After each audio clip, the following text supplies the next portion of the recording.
আজকে সাংবাদিক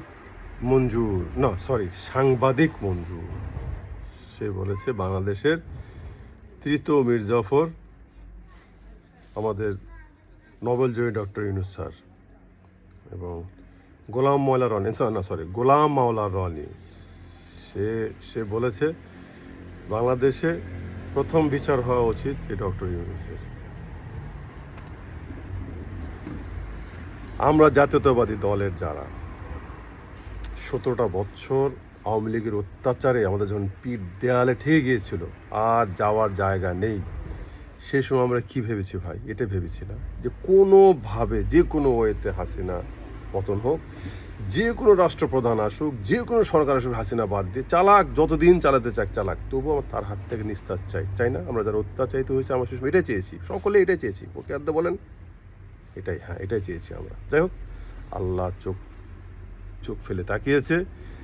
2024 সালের 5ই আগস্ট ছাত্র জনতার সমন্বয়ে বিপ্লব ঘটেছে, হাসিনা উৎখাত হয়েছে।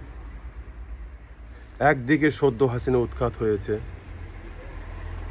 তার যত সঙ্গ পঙ্গ দল, টোটাল আওয়ামী লীগ, তার যত প্রশাসন, আর্মি, সব তখন বাংলাদেশের স্টিল সংবিধান নিয়ে নড়চড়। কারণ সংবিধান কোনোভাবেই সঙ্গ দিচ্ছে না এটা যে হাসিনা বাংলাদেশের প্রধানমন্ত্রী না, যেটা আজও আমাদের সামনে এই প্রশ্ন এখনও ঘুরতেছে। এটা আমরা কিভাবে এটাকে ট্যাকেল দেবো, এটা এখনও সবার মাথায় ঘুরছে।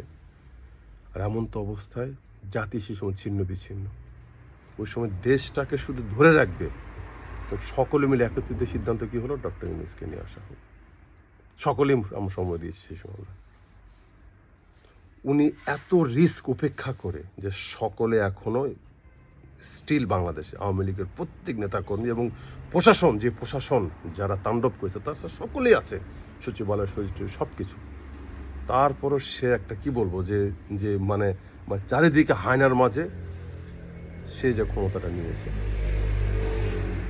তারপর একদিকে ইন্ডিয়ার প্রেশার, ইন্ডিয়া বলতেছে সংখ্যালঘুর উপর অত্যাচার হচ্ছে, ঘর বাড়ি পুরানো হচ্ছে, ইউনূসকে সরাও, হাসিনাকে আবার ঢুকাই দাও।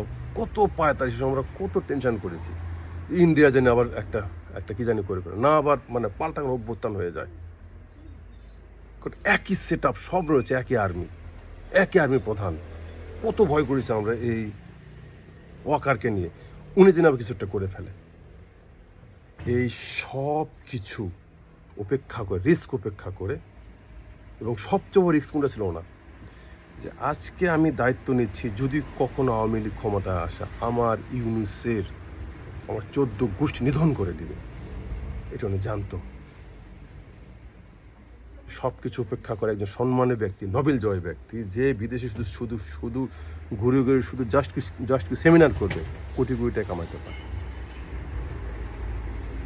উনি এই দেশের দায়িত্ব নিয়েছিলেন।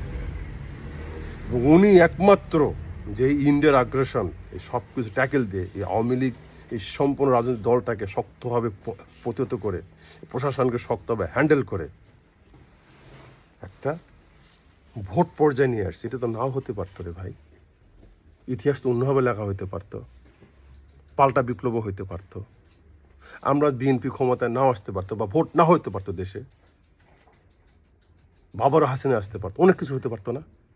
কেন এখন যে একটা দেশ সুন্দর অবস্থায় আছে, সে যে একটা ভোটের ব্যবস্থা করে দিয়েছে, গণতান্ত্রিক সরকার আছে, কেন এটা ভালো লাগতেছে এটা আমাদের কাছে? Don't be unkind. অকৃতজ্ঞ হবেন না, বা আমরা অকৃতজ্ঞ হব না। ওনার প্রতি আমাদের সারা জীবন কৃতজ্ঞতা বোধ আমাদের প্রকাশ করা উচিত। যে কাজটা করা উচিত ছিল আমাদের সরকারের, আমরা বিএনপিরা যে উৎখাত করব আওয়ামী লীগকে, মামলা দিব, ওদেরকে বিতাড়িত করবো, সেই কাজটা ইউনূস করে গিয়েছে, এবং সম্পূর্ণ দায়ভার এখন তার কাছে যাচ্ছে। এখন তো আমরা এটাও বলতে পারি যে আমরা ওনাকে ব্যবহার করেছি আমাদের নিজস্ব ফায়দার জন্য। দোষ সব সে নেবে আর আমরা ফায়দা নিব। যাক, কাস্টমার এসেছে, আরেকদিন কথা বলবো। আজ এই পর্যন্তই, অনেক কথা আছে। সর্বোপরি ইউনূস স্যারের সাথে আমরা আছি। ভালো থাকবো সকলে। আসসালামু আলাইকুম রহমতুল্লাহ।